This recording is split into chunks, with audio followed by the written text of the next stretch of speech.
This is a special edition of Late Night Health. I'm Mark Allen. We are at Expo West in Anaheim, California. I've been coming here for over 20 years. The last couple of years, they haven't had it because of COVID and the pandemic. But I'm with one of my favorite people right next to me, Karen Howard, from the Organic and Natural-Health Association. I may have gotten that right. And we have a young man that you're going to introduce us to. I do. I have a new friend in my life that I'm very honored to be able to spend time with by the name of Terry, who's with Nordic Naturals and is partnering with me to raise money for the fund. And the fund is the Williams. Thank you. The Williams Franklin Foundation. And the idea of this is to help men and women of minorities get into natural health.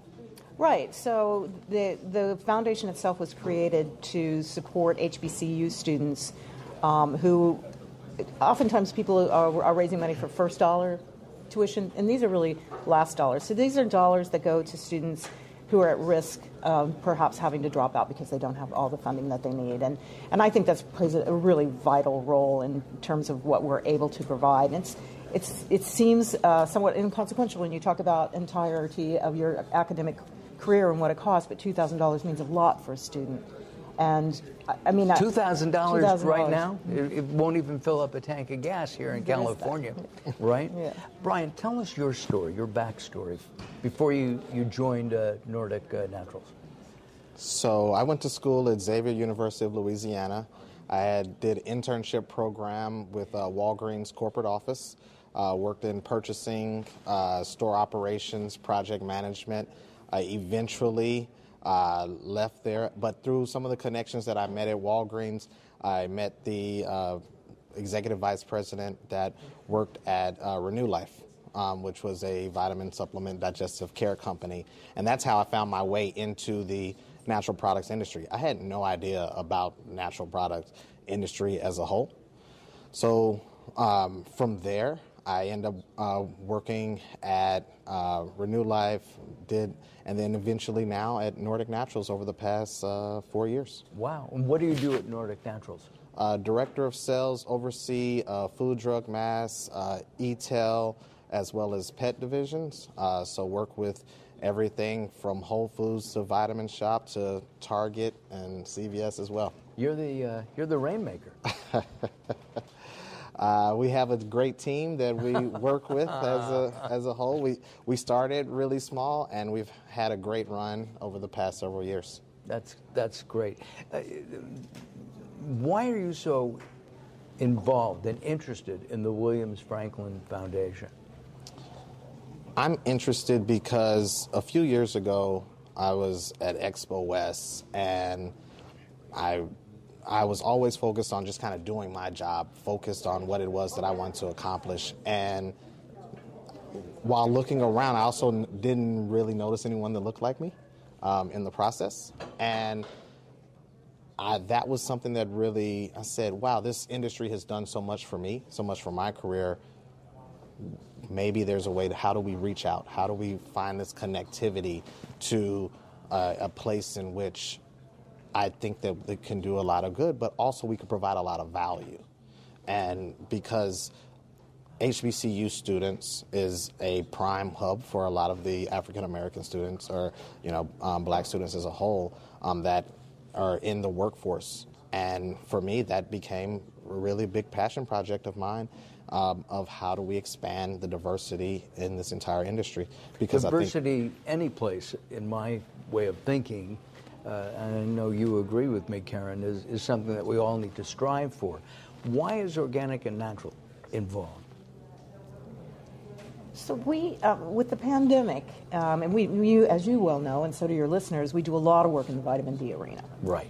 And so when the pandemic hit, and the African American community in particular is being devastated by the disease and the outcomes of that, and already suffering at a disproportionate rate for the underlying circumstances that we believe result in that severity of COVID, we retooled our entire messaging to reach out to the black community and did the Get On My Level campaign. So we were already very aware of the extreme needs for the education and the outreach, and very committed to that. And Dr. Red Cross was the most amazing spokesperson for that effort. So it was almost like a natural segue in terms of what else could we do. And I stumbled upon the foundation through my friends at boot camp. My boot camp is probably 85% African American, and was able to participate in a couple of the fundraisers. And with DC literally on fire, it just became, it's a situation where you're either going to succumb to depression, or if you're me, you're going to find a way to reframe that and do something positive out of it. And I completely changed the way I donated dollars and the kinds of efforts that I wanted to support, and brought this to the board. And they actively supported it and have been very engaged since day one. We've had a website up throughout our interview right now, and that's the Williams Franklin Foundation, and you can donate and help these kids learn about and get opportunities in the natural products arena. I really appreciate you guys being here. Just one last thing, Brian. Could you tell a short story about, both of your parents went to school, and I guess you didn't know exactly what to do? Is that? So both of my parents went to Vanderbilt. Their incoming class had 25 black people. While they were in school, they shared with me some of the things that they went through during that time, as being such a very small minority of the school population. And while I was thinking about my career, I didn't really want to go through that.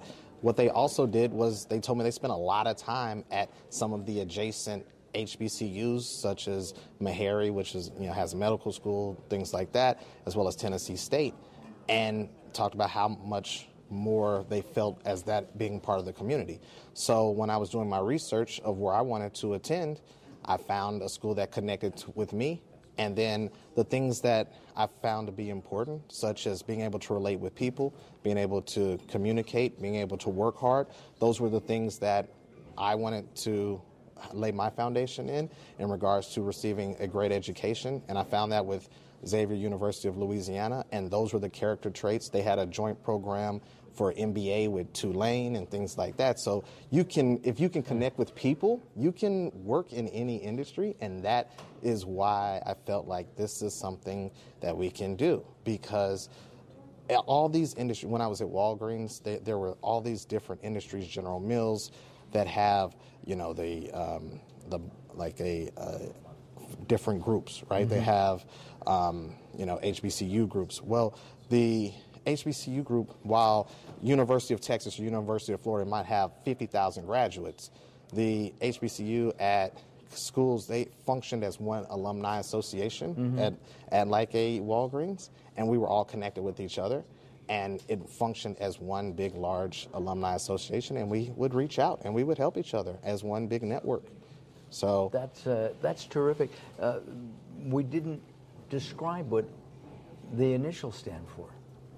Historically Black colleges and universities. Got it. That's what That's we needed important. to. Yes. That's important. That's important. Listen, thank you both very much. Brian, I look forward to chatting with you more throughout the years. Yeah, absolutely. I'll be here. Thank you so much. That's good. Thank you, Mark. And Karen is going to be on our sister program. Mark Allen cooks your dinner. Oh, do you cook? Not well. Oh, okay. So then you need to watch. Okay. I'm Mark Allen. This is Late Night Health.